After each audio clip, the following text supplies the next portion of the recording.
Assalamualaikum warahmatullahi wabarakatuh. Alhamdulillahirabbil alamin wa bihi nasta'in wa ala umuri dunya waddin wassalatu wassalamu ala asrofil anbiya'i wal mursalin wa ala alihi washabihi ajmain. Rabbi shrah li sadri wa yassir li amri wahlul 'uqdatam min lisani yafqahu qawli. Yang terhormat Bapak Arditya Prayogi, M.Hum, selaku dosen pengampu mata kuliah Sejarah Peradaban Islam kelas G.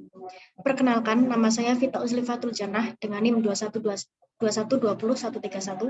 akan sedikit menjelaskan tentang tiga kerajaan besar Islam. Tiga kerajaan besar Islam yang terdiri dari yang pertama ada Turki Utsmani, yang kedua ada dinasti Syafawi, dan yang ketiga ada dinasti Mughal. Kita membahas yang pertama yaitu Turki Utsmani.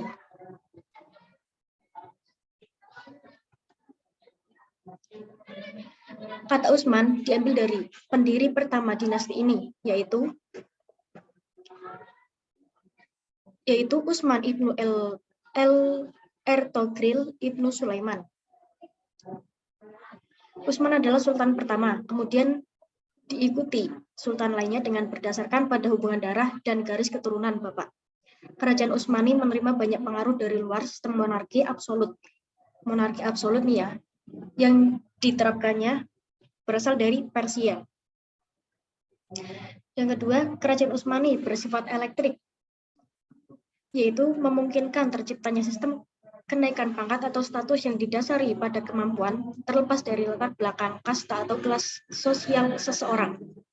Yang ketiga, pusat pemerintahan kerajaan Utsmani adalah di Istana Topkapı di Istanbul. Selama 400 tahun, Istana Topkapı menjadi pusat kekuasaan Utsmani, dan pada saat ini dipromosikan sebagai museum terbesar dan terkaya di dunia.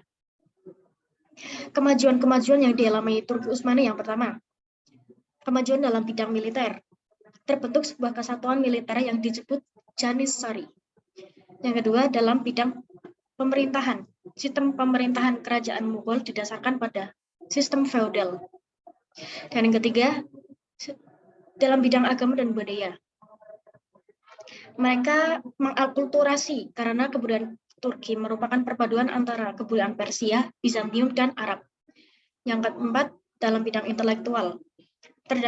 Yang pertama ada surat kabar. Terdapat 3 buah surat kabar yang muncul pada saat ini, yaitu berita harian Takvini-Feka yang terbit pada 1831 Masehi. Yang kedua ada jurnal Tasfiri Efkiar yang terbit pada 1862 Masehi, dan Terjemani Atfal yang terbit pada 1860 Masehi.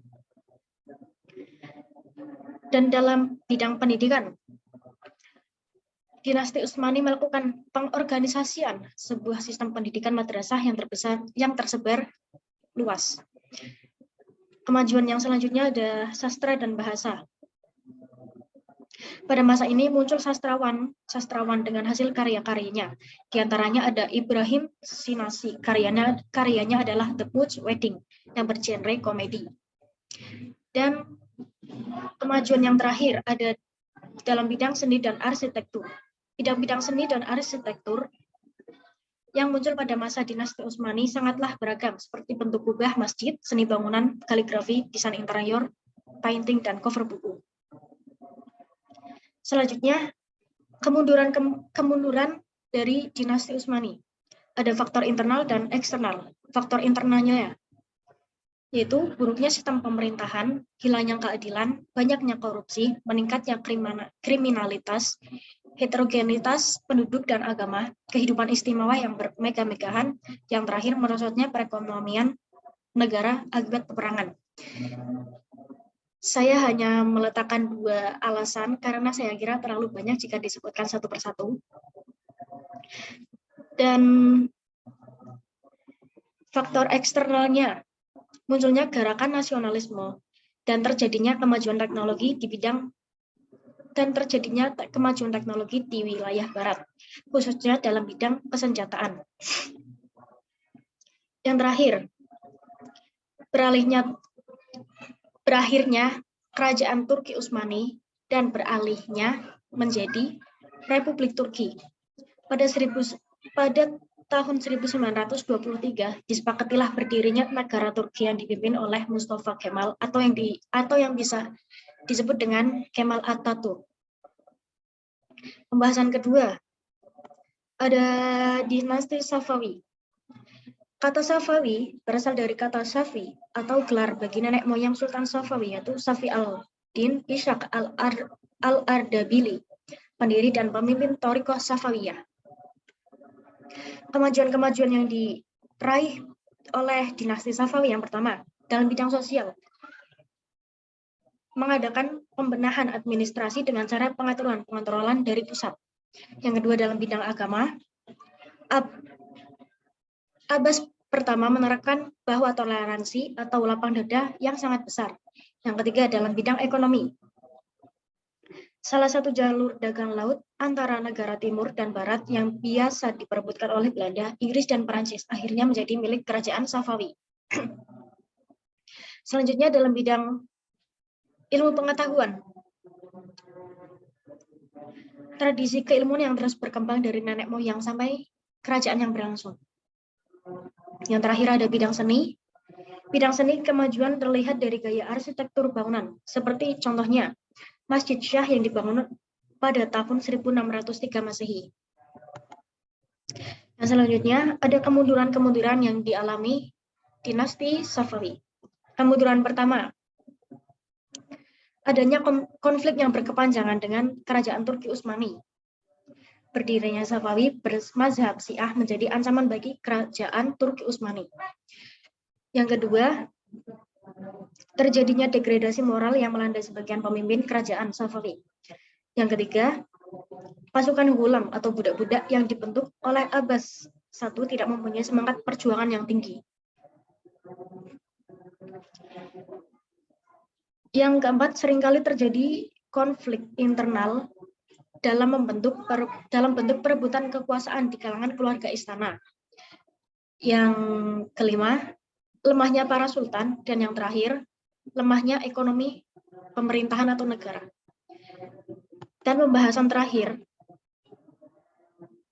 yaitu ada dinasti Mughal. Kesultanan Mughal merupakan warisan terbesar Timur Leng dan bukan warisan keturunan India yang asli. Kemajuan yang diraih oleh dinasti Mughal antara lain yang pertama, dalam bidang politik dan militer.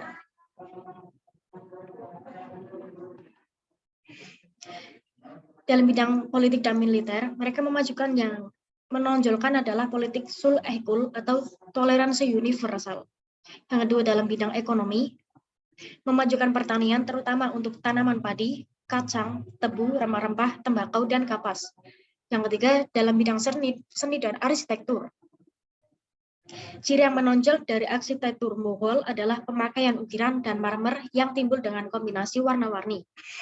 Bangunan yang menimbulkan ciri ini antara lain, contohnya Benteng Merah, istana-istana, makam kerajaan, dan yang paling mengagumkan adalah Taj Mahal yang berada di Agra. Yang terakhir, bidang agama.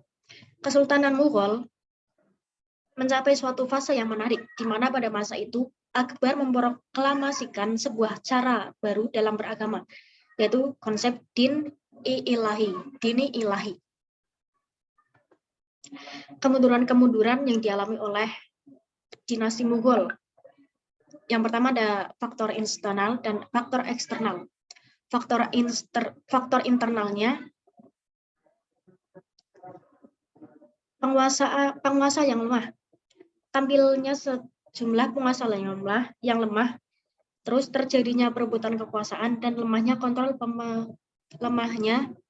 pemerintah pusat.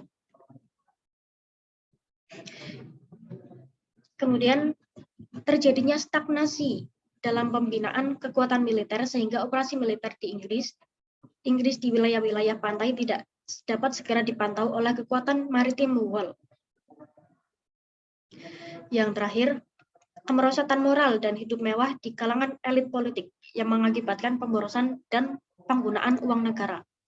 Yang faktor eksternalnya, terjadinya pemberontakan di mana-mana, seperti pemberontakan kaum Syiah di utara, gerakan separatis Hindu di India Tengah, kaum Muslimin sendiri di timur, dan yang terberat adalah invasi Inggris melalui AIC. Yang terakhir, pendekatan Aurangzeb yang terlampau kasar dalam melaksanakan ide-ide Puritan dan kecenderungan asketisnya, sehingga konflik antaragama sangat sukar diatasi oleh sultan-sultan sesudahnya. Demikian yang dapat saya jabarkan. Kurang lebihnya mohon maaf. Wassalamualaikum warahmatullahi wabarakatuh.